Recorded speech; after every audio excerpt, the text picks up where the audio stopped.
कि कहां कहां यीशु मसीह जी उठा है। ऐसे ये बातें कर रहे हैं। चलो ठीक है, नहीं यकीन करते ना करें, हमारे किसी जबरदस्ती नहीं है। हमको ये कहा गया जाओ जाकर के सुसमाचार प्रचार करो, लोगों को बताओ। ये नहीं कहा जिद करके बताओ, ये नहीं कहा उनको पकड़ पकड़ करके हाँ उनके लिए प्रार्थना करो, ठीक है ना। तो लोग कहते हैं कि यीशु मसीह जी नहीं उठा। एक मैं सच्ची घटना बताता हूँ आप लोगों को। 1954 में 92 यात्रियों के साथ एक फ्लाइट जर्मनी से ब्राजील के लिए निकलती है। 18 घंटे का सफर होता है, पर ये पहुंचती नहीं है। एक दिन हुआ, 2 दिन, महीनों हो जाते, मिलती नहीं है। 2 देश हैं, जर्मनी और ब्राजील, और दोनों के पैसेंजर्स में पूरा पूरा परिवार बैठा है, अमीर लोग बैठे होंगे। तो उन्होंने खूब ढूंढा। अगर वो क्रैश होता तो पता चल जाता, पानी में डूबता पता चल जाता, लेकिन पता नहीं चला। महीनों तक नहीं पता चला और काफी समय तक उसको ढूंढा ढूंढा, नहीं मिला। उसके बाद इन लोगों ने क्या कहा, देखिएगा कि साइंटिस्ट भी लगे होंगे, दिमाग लगा रहे क्या हुआ होगा, कैसे हुआ, कहां गया हुआ, बड़ा ध्यान इन्होंने लगाया, पर इसको ढूंढ नहीं सके। फिर आगे इन्होंने कहा छोड़ दो, उसे नीला आकाश निकल गया।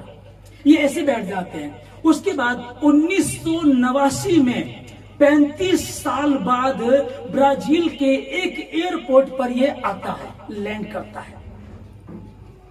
35 साल बाद ये आता है, और इससे जब एयरपोर्ट पे आता है तो लोग जाते हैं, उसका दरवाजा खोलते हैं, अंदर जाते हैं तो सब के सब अपनी सीटों पर बैठे हुए हैं।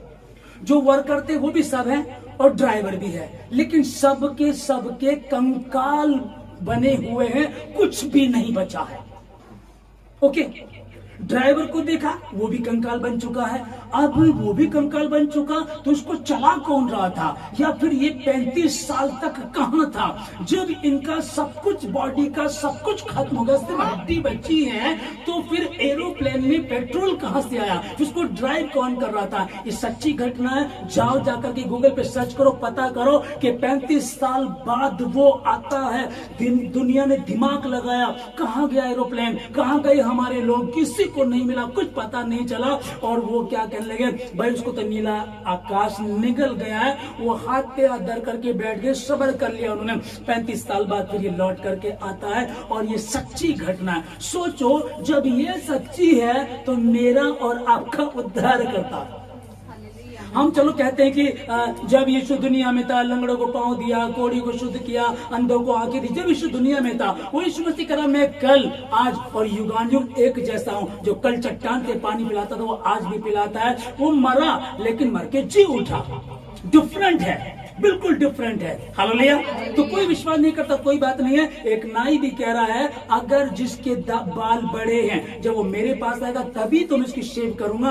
क्या मैं जबरदस्ती पीछे पीछे जाऊंगा। वैसे यीशु मसीह ने किसी से जिद नहीं की। पहले प्राणी को अपने हाथों से बनाने के बाद भी उसको एक बात कह दी थी, देख भाई बीचों बीच है। ये नहीं कहा था वो वाला पेड़ है, कहा था वाटिका के बीचों बीच एक भले और बुरे के ज्ञान का वृक्ष है, जिसका फल तो कभी मत खाना, जिस दिन खाएगा निश्चय उसी दिन। क्या परमेश्वर नहीं देख रहा होगा उसको कि हवा रोज बात करती है शैतान से। आदम ने उसको खुला छोड़ रखा है, अब हवा ने फल खा लिया, अब आदम ने भी खा लिया। क्या प्रभु को नहीं पता होगा। आज हम पढ़ते हैं, लिखा है कि तेरा चित्र मैंने अपनी हथेली पर खोद करके बना रखा है, तेरी शहर पना निमित्त मेरे सम्मुख रहती है। तो 2 प्राणी नहीं देख रहा होगा परमेश्वर, रोक नहीं सकता था। हाँ हवा क्या कर रही है, शैतान से क्यों बात कर रही है, नहीं रोकेगा। आदम तो अपनी पत्नी के चक्कर में आ गया है, उसके हाथ से फल मत खाना, कुछ नहीं कहेगा। आप सब के सब, मैं और आप, हम सब स्वतंत्र हैं। उसने स्वयं की इच्छा दी है। अब तुम्हारे हाथ में आधी रात को निकोदेमुस आता है, अपना बढ़िया जीवन, धनी व्यक्ति मलमल के वस्त्र पहन करके जी कर चला जाता है। और फिर जब ऊपर जाता है तो फिर कहता है कि फिर क्या कहता है, इब्राहिम पिता भेज दे उसको, लाजर को मेरे पास भेज। कहता है कि अब कुछ नहीं हो सकता, जीते जी है। अगर तुम विश्वास करते हो, जीते जी 3-4 मिनट में उस डाकू ने जीवन पा लिया, जीते जी पा लिया। मरने के बाद कुछ भी नहीं है, मरने के बाद तो सिर्फ फैसला होना। यीशु मसीह आज वकील है, वकील बन करके मेरी और आपकी पैरवी करता है। वकील सच और झूठ बोल करके बचा लेता है, यीशु मसीह सच बोलता, झूठ नहीं बोलता, पर तुम्हारी कीमत वो खुद अदा कर देता है। वकील है वो, पर जिस दिन वो जज की गद्दी पर बैठा हुआ उस दिन वो कुछ नहीं करेगा, तुम्हारे कामों के अनुसार ही फैसला होगा। Happy Easter. मैं करता हूं सबको आशीर्वाद श्रीमती के नाम में। आज प्रभु जी इनकी मरी हुई आशीष से जी उठे। आज प्रभु जी जितने ऑनलाइन व्यूअर्स हैं, जितने ऑनलाइन समय देख रहे हैं, जितने हमारे आसपास सुन रहे हैं, जितने भवन में हैं और विश्वास कर रहे हैं प्रभु जी, उन सबों की मरी हुई आशीष यीशु मसीह के नाम में जी उठे। पूर्वजों की श्राप, विधियों का वो लेख, वो परंपराएं जो हम पर थी, वो जो प्रभु जी आप यीशु मसीह ने क्रूस पर खुल्लम खुला उसका तमाशा किया और उसको मिटा डाला जो हमारे नाम पर थी, और वो मरा और जी उठा। जैसे वो जी उठा वैसे आप से हमारी मरी हुई, इन सबों की मरी हुई आशीष से जी उठी। मैं इन सबों को आशीष देता हूँ। खुदाबंद आप संभालिएगा, अपनी योजनाओं की जीवन के पूरा करें।